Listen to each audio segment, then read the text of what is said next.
Hello everyone. Before we start, make sure to like and subscribe to the channel and leave a comment with where you're from and what time you're watching. That way, YouTube will keep showing you stories just like this one. Now, let's begin. The cruise was meant to be a fresh start for us. Just me and my 6-year-old son, Noah, trying to escape the chaos of a divorce that had dragged on for the last 18 months. I had saved for almost 2 years for this trip, taking extra shifts at the hospital where I worked as a nurse, stuffing every overtime dollar into a jar I labeled New Beginnings. We boarded the ship in Miami on a hot, sticky Saturday morning in July 2018. I still remember standing on the dock, staring up at how huge the ship was. 12 decks of shiny white metal and glass, pools stacked on pools, restaurants, shows, and enough activities to keep Noah busy for 7 whole days in the Caribbean. The other passengers looked exactly how you'd expect. Families with excited kids, older couples celebrating anniversaries, honeymooners taking pictures at the railings. Noah could barely stand still. He bounced beside me, gripping his little backpack with his Nintendo DS inside, asking every 5 minutes when we could go to the water slides. That first day was perfect. Everything I'd hoped for when I booked the trip. We explored every corner of the ship. Noah stared wide-eyed at the rock climbing wall, the mini golf course, the ice cream shop that stayed open until midnight. At dinner, he piled his plate with mac and cheese and chocolate cake, and for once, I didn't argue about vegetables. We were on vacation, and after everything he'd seen during the divorce, he deserved to just be a kid. That night, after I tucked him into the bottom bunk in our tiny interior cabin, I stood in the bathroom, barely big enough to turn around in, and looked at myself in the mirror. My brown hair was already lightening from just 1 day in the sun. For the first time in a long while, the dark circles under my eyes didn't seem so bad. I felt hopeful. The gentle rocking of the ship and the low hum of the engines worked like white noise, and Noah slept deeper than he had in months. I drifted off thinking about the snorkeling trip we'd booked for Grand Cayman, imagining his face when he saw colorful fish for the first time. Everything changed on day 2. It started small. During breakfast, an announcement echoed over the ship's speakers. "Attention passengers. Would young Sofia Martinez please report to guest services on deck 4? Noah was busy drowning his pancakes in syrup while I drank my coffee and watched the ocean through the huge dining room windows. 10 minutes later, another announcement came. "Christopher Johnson, please report to guest services." Christopher Johnson, 8 years old, wearing a blue Captain America shirt. That detail stuck with me. Why mention what the child was wearing? I assumed maybe he was lost and they were helping his parents find him. Then, 20 minutes later, another name. Isabella Thompson, 7 years old, last seen near the splash zone on deck 11. The woman sitting next to us with her 3 kids noticed my expression and gave a nervous laugh. "Busy morning for lost kids," she said. I nodded, but something didn't feel right. In my 12 years working in pediatric nursing, I'd learned to trust my instincts when it came to children. By lunchtime, they had announced 6 more names. Always kids between 5 and 9 years old.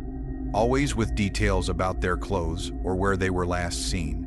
But what really bothered me was this. I never saw a single reunion. No crying parents hugging their child near guest services. Nothing. I started watching more closely. The pool deck was full of families. Kids ran around with melting ice cream. Parents stretched out on lounge chairs covered in sunscreen. But I noticed staff members who didn't seem to be doing anything.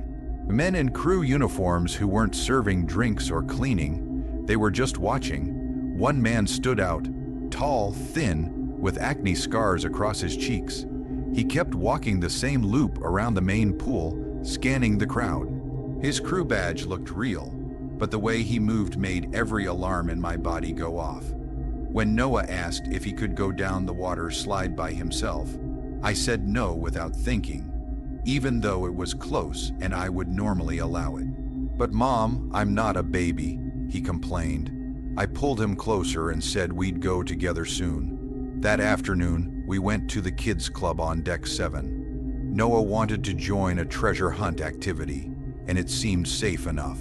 It was supervised, enclosed, and had a security check-in. While I was filling out the permission form, a man approached us.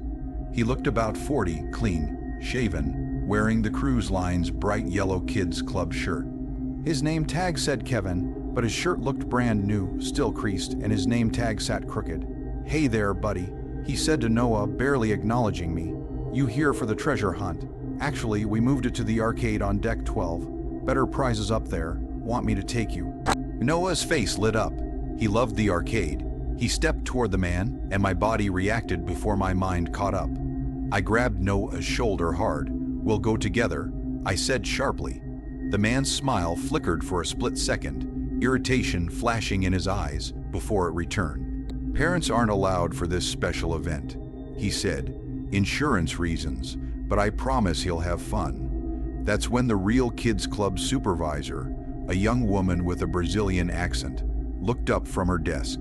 "Kevin, I don't know any Kevin," she said, "and the treasure hunt is right here."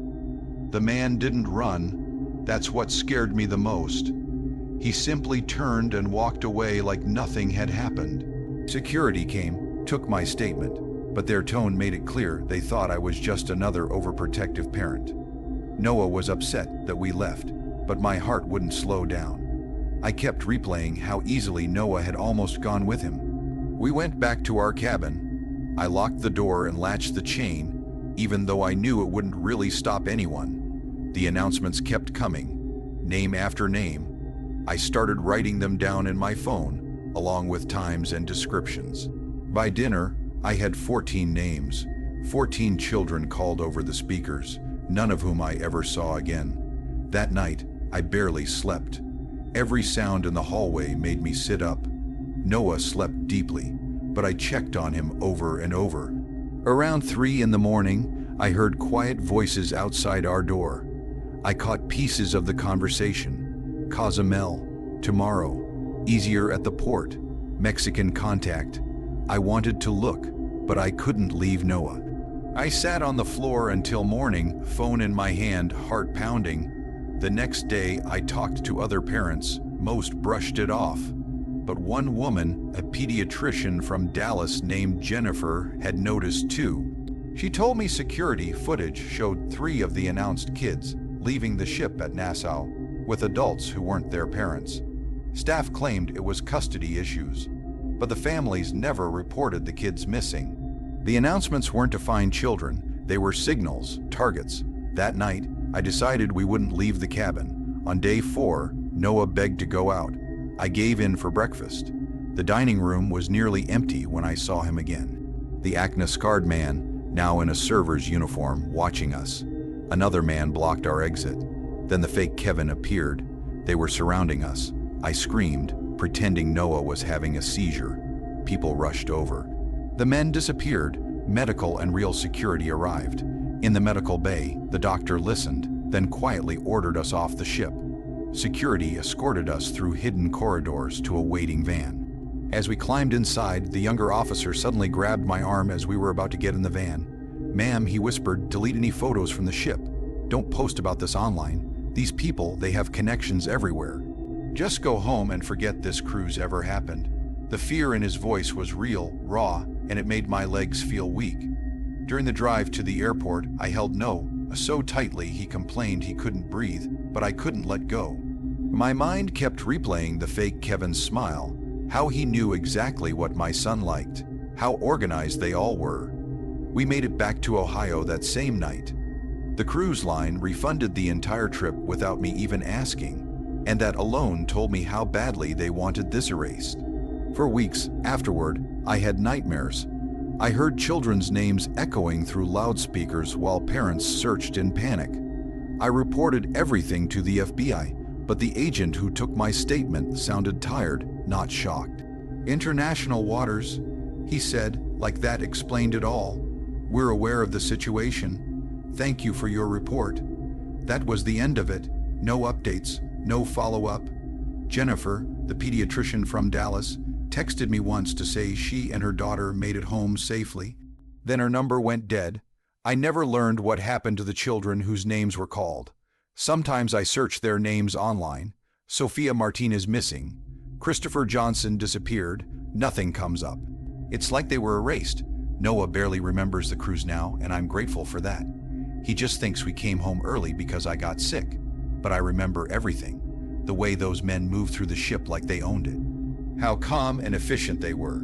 How easy it was to hide in a crowd of distracted tourists.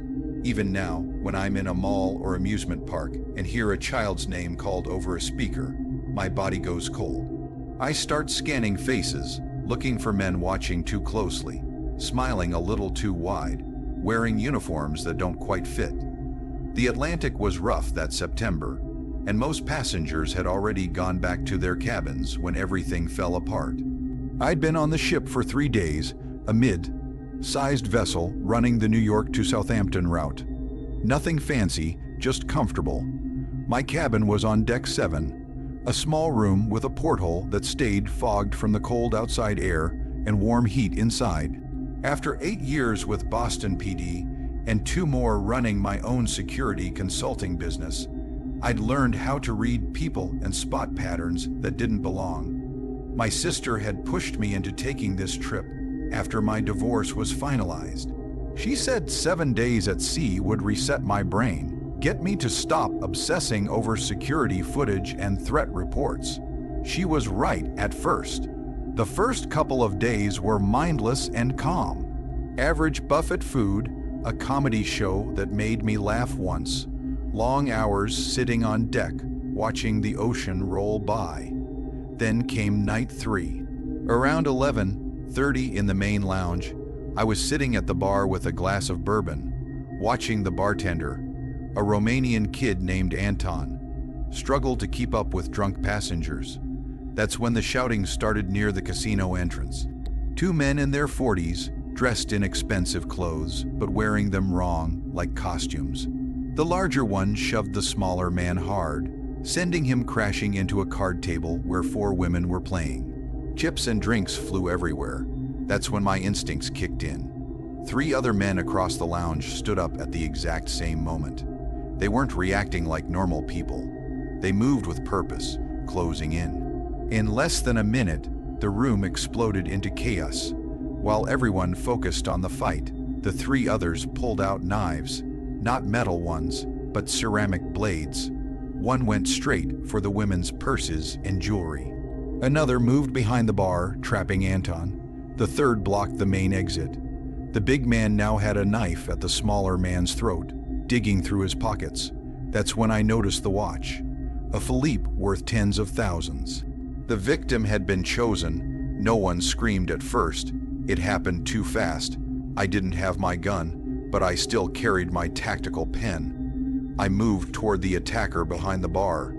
He waved his blade, keeping Anton pinned. I grabbed a heavy glass ashtray and smashed it down on his wrist. The crack was loud. His knife fell. Anton didn't hesitate. He smashed a vodka bottle over the man's head, dropping him. That's when I messed up. I bent down to grab the knife. When I stood, the scarred man was already coming for me. He moved like a professional. The lounge erupted as people ran. Tables flipped, glass shattered. He forced me back toward the windows with fast, controlled strikes. I blocked twice, then he cut my arm. Blood soaked my sleeve. Pain flared, but adrenaline kept me moving. Behind him, the big man dragged his target toward a service door, while another filled a bag with stolen items. They were calm, practiced. I kicked a chair into the scarred man's path and grabbed a champagne bottle. When he rushed me again, I swung hard, slamming it into his shoulder and sending him crashing into the piano. Security finally arrived, 2 officers with batons, frozen in shock. The attackers didn't hesitate. One whistled sharply and they scattered, vanishing through crew. Only doors. In seconds, they were gone. The lounge looked destroyed. Blood, broken glass, terrified passengers. I stood there bleeding, trying to explain this wasn't random. In the medical bay, Dr. Kovac stitched my arm while I explained everything to the head of security. Captain Morrison arrived late but listened, When I mentioned ceramic knives, his face drained of color. We reviewed footage. 5 men boarded separately, same timing, same bags, same deck, paid with prepaid cards. They weren't thieves. They were organized. We monitored them. They didn't leave their cabins. Then Anton found the food orders. Massive meals charged to someone else's cabin. Footage showed one suspect using the service elevator. Morrison pulled up blueprints. The corridor led straight to the valuables hold. Millions stored there. The lounge attack was a test. The real job was coming. Azores in 36 hours. Morrison talked about alerts and escorts. Too slow. I suggested a trap. Move the valuables, leave fakes. Let them think they were unseen. That night, while passengers attended the captain's dinner, Morrison, Anton, 2 officers, and I quietly emptied the storage hold. We packed everything into the captain's personal safe and 3 locked crew lockers, taking photos of every item for insurance. Anton knew someone in the ship's theater, so we borrowed costume jewelry, spray, painted rocks to look like gold bars, and even filled boxes with poker chips from the casino.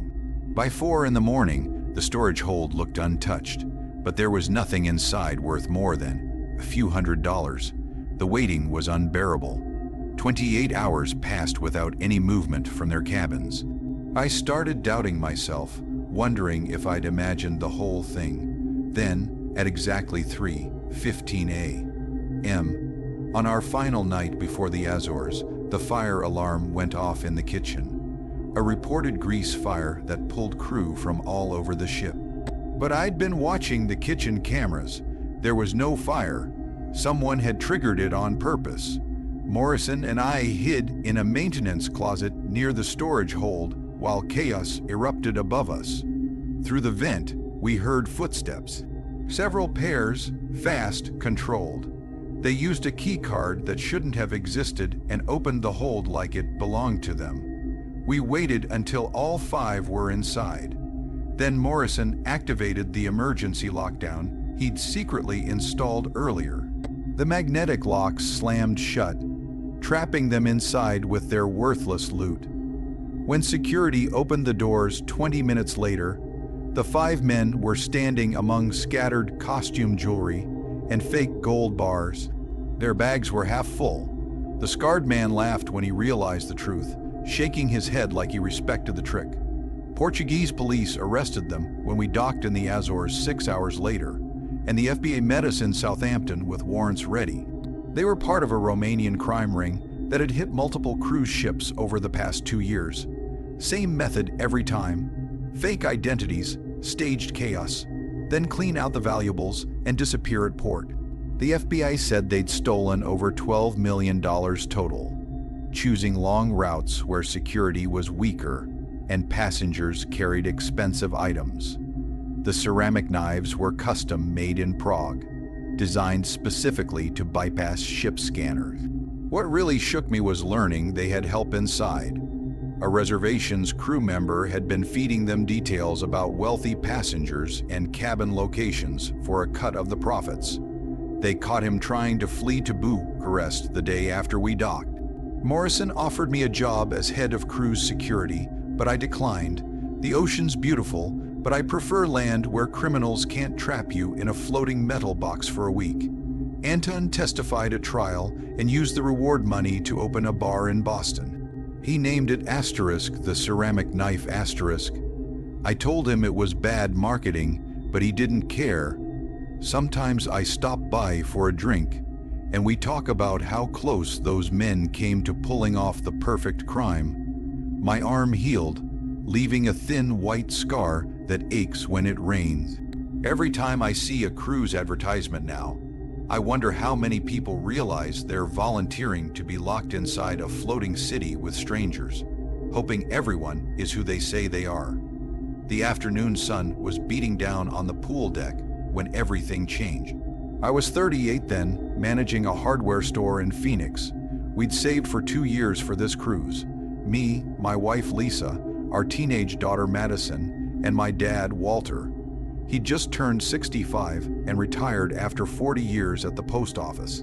He never took vacations, always said he'd travel when he retired, so we surprised him with this trip for his birthday. We were between Florida and Jamaica, day 2 of a 7-day cruise that was supposed to be unforgettable. Dad was actually having fun, laughing while Madison tried to teach him shuffleboard. His face was red from the sun despite Lisa constantly applying sunscreen. I remember the exact moment it happened. Madison had just scored her first point and started dancing when Dad's shuffleboard stick hit the deck. He grabbed his chest, fingers digging into the loud Hawaiian shirt Madison bought him. His face drained from red to gray in seconds. He tried to speak, but only a gasp came out before his knees gave way. I caught him before he hit the ground, his weight nearly pulling me down. His eyes were wide with fear. Lisa screamed for help. Madison stood frozen, not understanding what she was seeing. A crew member arrived quickly and called medical. They brought a wheelchair, but Dad couldn't sit upright. His breathing was broken and wet. We carried him through staring crowds to the medical center on deck 2, hidden behind the photo gallery. The smell hit me first, not clean or sterile, damp, moldy, like something being covered up. The waiting room had 3 plastic chairs and an empty water cooler. The doctor introduced himself as Dr. Petrov, young, accented, with faded scrubs and acne scars. The nurse, Carla, seemed more competent. She checked vitals while Petrov listened with an ancient stethoscope. Probable cardiac event, he said casually. We give aspirin, monitor, next port 10, maybe 12 hours. Dad was turning blue. Lisa snapped. She grabbed the doctor, yelling about helicopters and evacuations. Carla pulled her away and quietly explained the cost, the approvals, the delays. They showed us the supply cabinet. It was pathetic. Old meds, cracked machines, oxygen tanks that barely worked. The defibrillator had a note taped on it. Out of order, Dad started vomiting, then shaking. Petrov panicked. The oxygen strap snapped. He held it in place while Carla searched for tape. I asked about real treatments. He said they didn't stock them. Too expensive. Corporate policy. Madison cried in the corner while Dad's breathing worsened. Hours passed. The monitor battery died. The doctor disappeared and came back smelling like smoke. Dad's body stiffened again and again. Finally, Petrov admitted he wasn't experienced. He'd been hired because he was cheap. The cruise director arrived, all smiles and fake gold trim. While Dad suffered, he talked about waivers and liability. Offered discounts and drink packages. I wanted to hit him. By hour 6, passengers gathered outside filming. Someone complained about noise from the comedy show. That's when I lost it. I stepped into the hallway and told everyone the truth. How the equipment didn't work, how they refused evacuation, how the doctor wasn't qualified, everything. People started posting it on social media immediately. Within an hour, Gregory came back, this time with the captain, a Norwegian man named Eriksson, who at least looked uncomfortable enough to know this was wrong. They said they could call for an evacuation now, but only if we signed papers saying the cruise line wasn't responsible for anything and agreed to pay all costs up front. They already had a credit card machine with them, ready to charge a $50,000 deposit. It felt rehearsed, like this wasn't the first time they'd done it. Madison was the one who thought faster than any of us. While Lisa and I argued with the captain about the evacuation, she quietly paid $15 for 30 minutes of ship Wi-Fi, because even in an emergency, they were still squeezing money out of us. She emailed every news station she could find, videos of broken machines, recordings of Gregory talking about liability, photos of the defibrillator with the out-of-order sign taped to it. CNN called back within 20 minutes. After that, Captain Eriksson's phone wouldn't stop ringing. The cruise line's corporate office panicked. They approved the helicopter evacuation, but by then, we'd already been trapped in that damp, mold-smelling medical center for 7.5 hours. Dad had stopped having visible episodes, which Carla warned us wasn't a good sign. He barely reacted when we spoke to him. His pulse was so weak she couldn't find it in his wrist anymore and had to check his neck. The helicopter finally arrived at hour 9. Getting Dad to the landing pad was a nightmare I still see when I sleep. The elevator to the upper deck was broken for maintenance, so 6 crew members carried him up 4 flights of stairs on a stretcher that was literally held together with duct tape at one corner.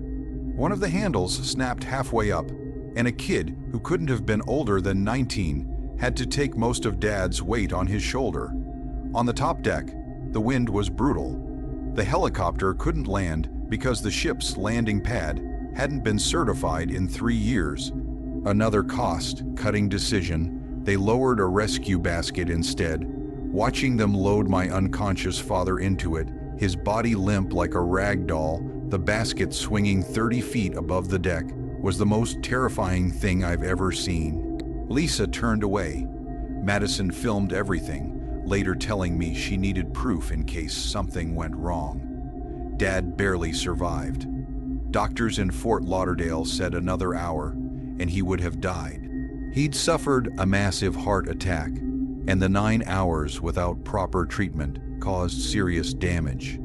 His heart function dropped to 30%. He spent 3 weeks in intensive care, had triple bypass surgery, and even 2 years later, he can't climb a single flight of stairs without stopping to rest.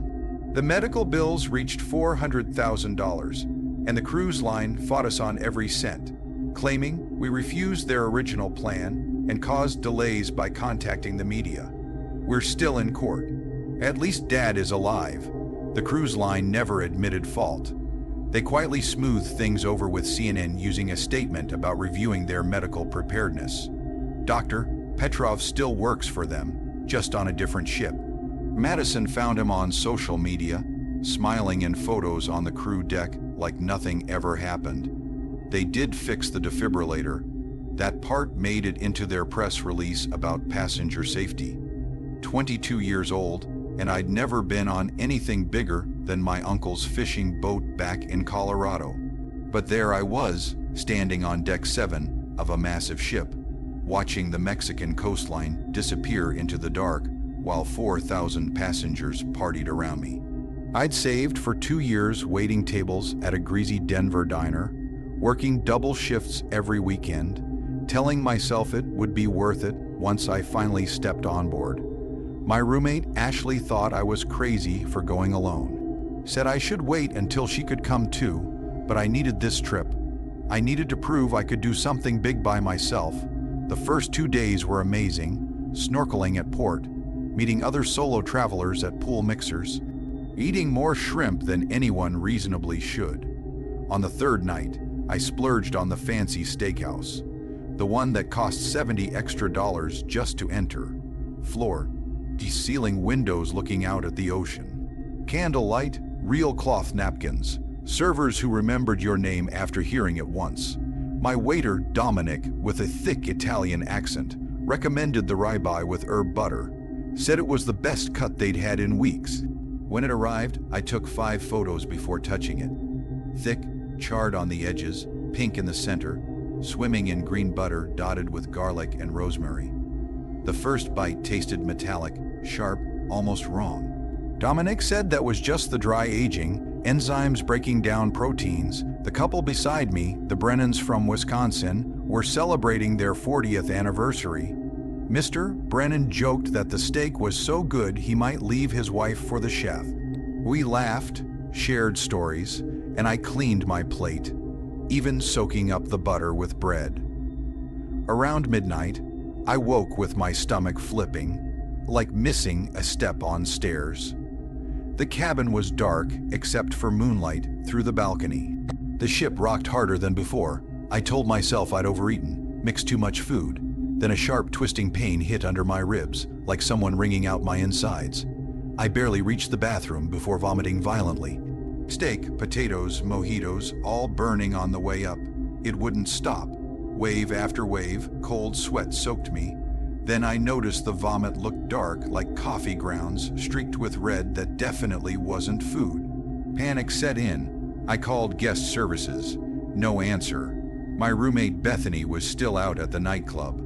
I grabbed my key, slipped on flip-flops, and stumbled into the hallway.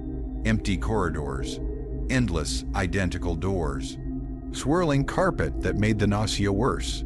Every few steps I had to stop and lean against the wall. The infirmary was on deck 2, 5 floors down. At the elevator, I heard someone else retching behind a door. Then another further down. The elevator finally arrived with 3 people already inside, all looking as sick as I felt. A man bent over the rail, a woman clutching an ice bucket, a teenage boy shaking uncontrollably. No one spoke.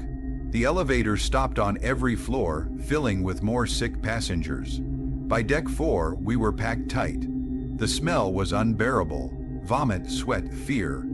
An elderly woman whispered, "This isn't right," over and over, gripping a rosary. When the doors opened on deck 2, I thought I was hallucinating. The hallway to the infirmary was packed. 60, maybe 70 people, sitting, swaying, vomiting. I saw Mrs. Brennan throwing up into a trash bag while her husband held her.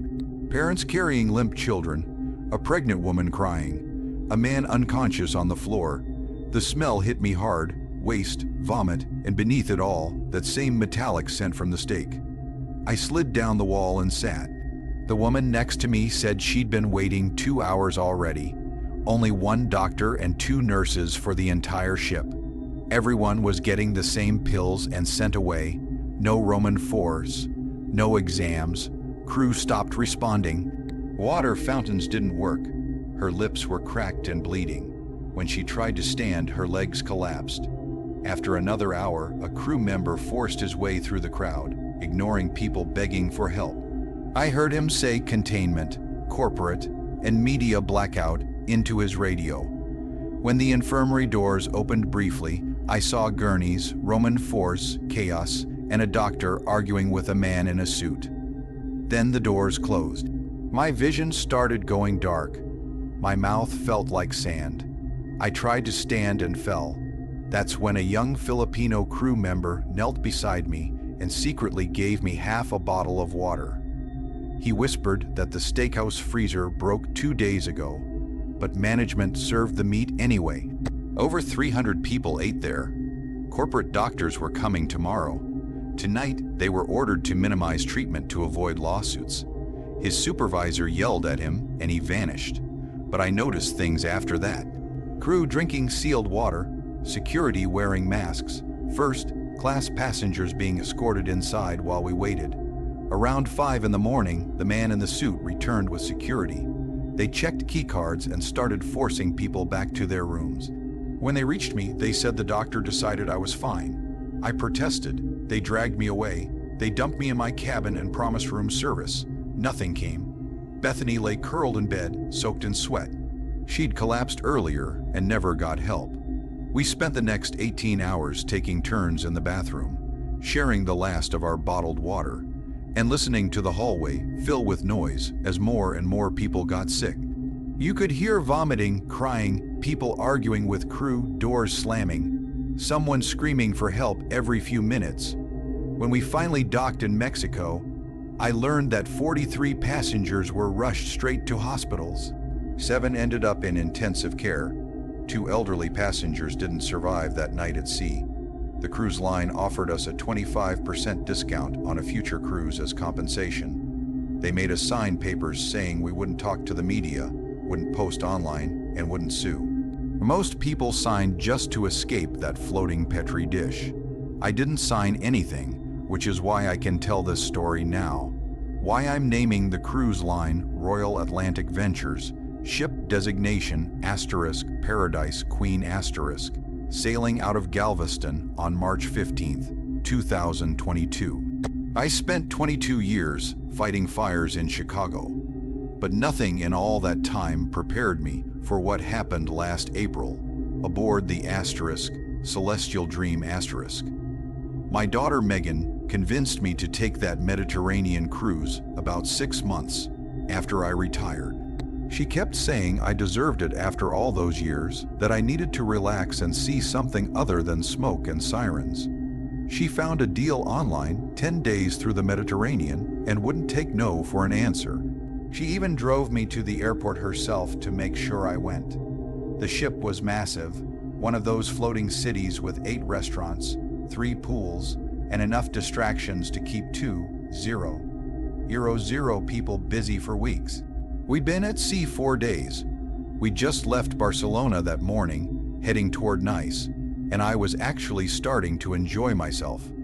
I'd been playing shuffleboard with a group of retirees from Michigan who'd adopted me into their morning coffee routine. The weather had been perfect the entire trip.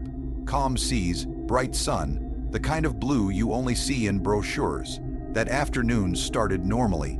I finished lunch at the buffet on deck 7, grilled salmon and those same fancy potatoes they served every day, and headed to my cabin for a nap before the evening show.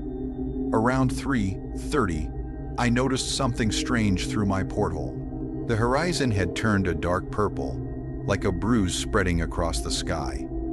Then the captain made an announcement, calm and professional, saying we might feel some rough seas and should secure loose items. What bothered me more was the crew. The ones I passed in the hallway were moving fast, not running, but not relaxed either. Their faces were tight, focused. It was the same look I'd seen on firefighters right before things went bad. The look you get when you know something everyone else doesn't yet. Within 20 minutes, the ship started rocking in a slow, unnatural way. My coffee mug slid across the desk.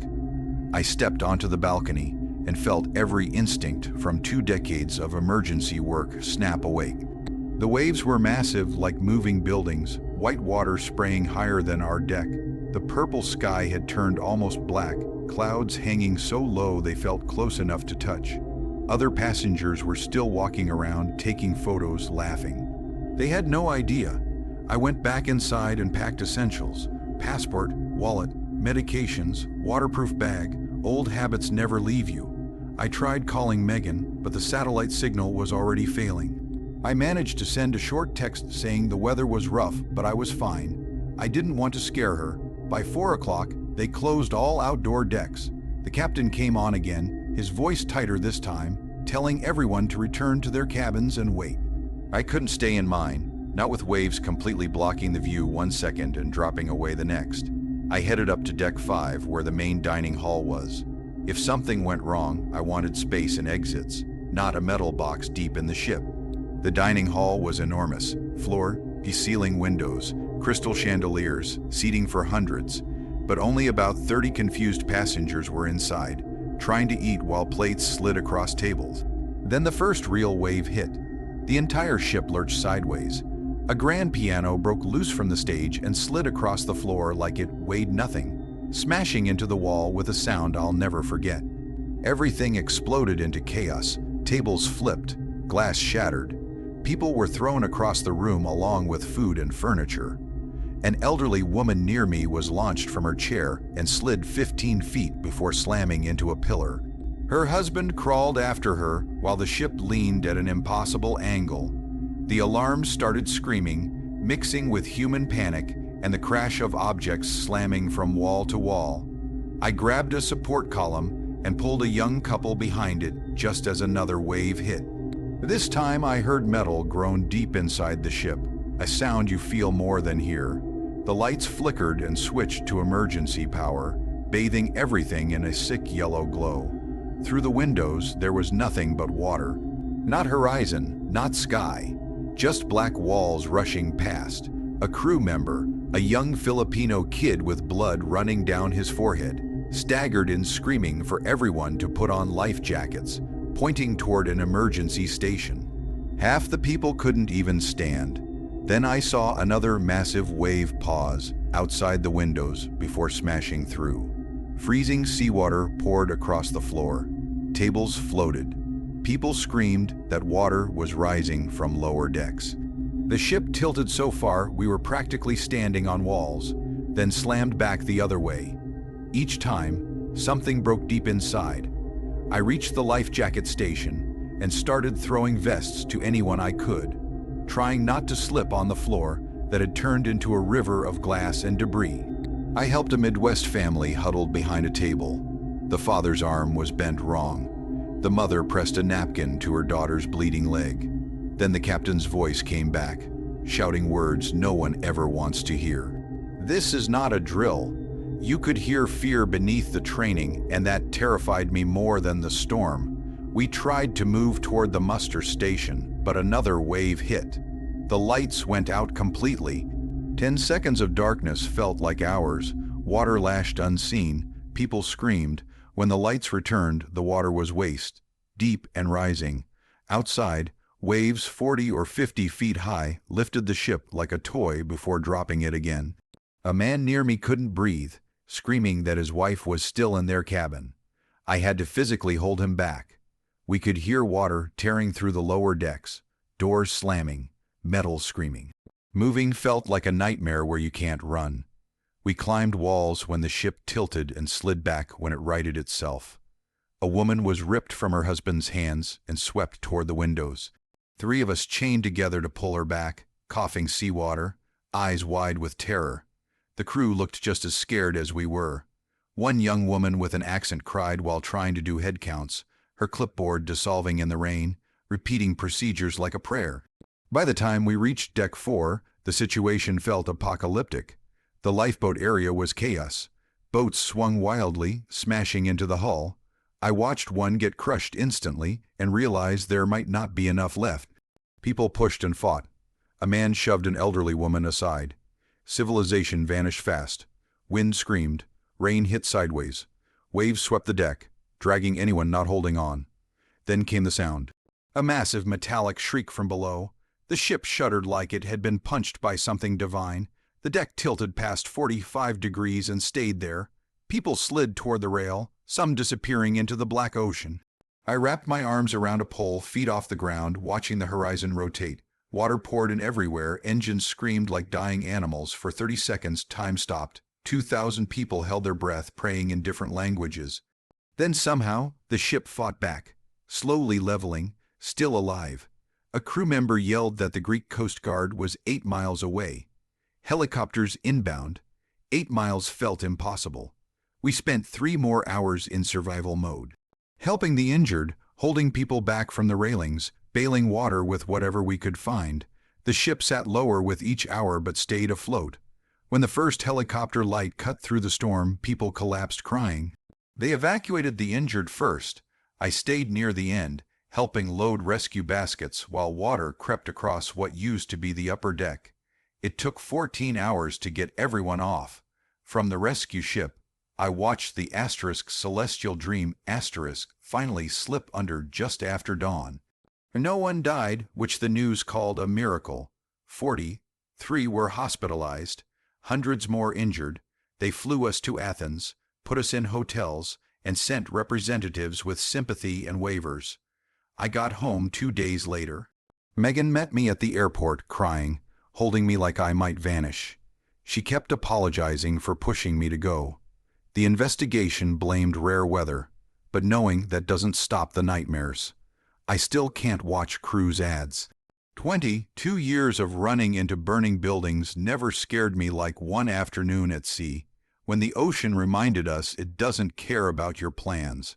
5 months ago, I was just another burned-out ICU nurse, desperately needing a break from 12-hour shifts and the constant beeping of monitors.